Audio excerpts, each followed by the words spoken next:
Assalomu alaykum azizlar. Biz bugungi videomizda o'ta tekinxo'r sarpechak o'simligining foydali xususiyatlari bilan tanishtiramiz. O'zbekistonning bu barcha hududlarida uchraydi. Sarpechak parazit o'simlik bo'lib, kanob, dukkaklik va poliz ekinlari orasida keng tarqalgan. Hatto yantoq o'simligida ham uni uchratish mumkin. Uning ta'mi achchiq, tabiati issiqqa moyil, zaharsiz. Bu o'simlik o'ta tekinxo'r bo'lib, asosan qishloq xo'jalik ekinlariga qiron keltiradi. Ya'ni o'simlik yopishib, sokuni so'rib, bo'g'ib o'ldiradi.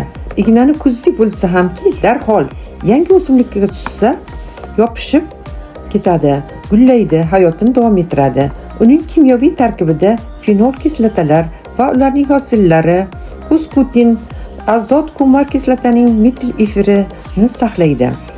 Xalq tabobatida shunday xavfli o'simlikdan quyidagi kasalliklarga davo sifatida foydalaniladi. Ich qotish, ovqat hazm qilishni yaxshilash, yalqinlanishlarga qarshi, o't-tosh kasalligida, jigar kasalligida damlama qilib ichiladi. Tashqi jarohatlarga malham sifatida qo'llaniladi.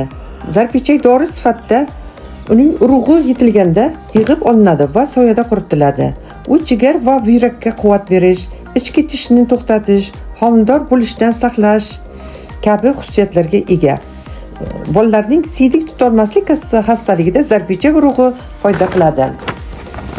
Sarpechakdan damlama uchun undan 2 qoshiq osh qoshiq olib, ustiga 200 ml qaynoq suv quyiladi va usti yopiq holatda 15-20 daqiqa past olovda qaynatiladi. So'ng soviguncha damlanadi. Vaqt o'tgach, elakda yoki dokada katta kishilar uchun 1-2 osh qoshiqdan kuniga 2-3 mahal ichishadi. Shifokor tavsiyasi asosida. Bu damlama jigar sirrozida, gepatitda, o'sma kasalligida, organizmda zaharli moddalar, yomon sifatli xolesterinni chiqarib yuborishda muhim ahamiyatga ega. Kanalimizga obuna bo'ling, like bosib, izohlarda fikringizni qoldiring. Biz bundan mamnun bo'lamiz.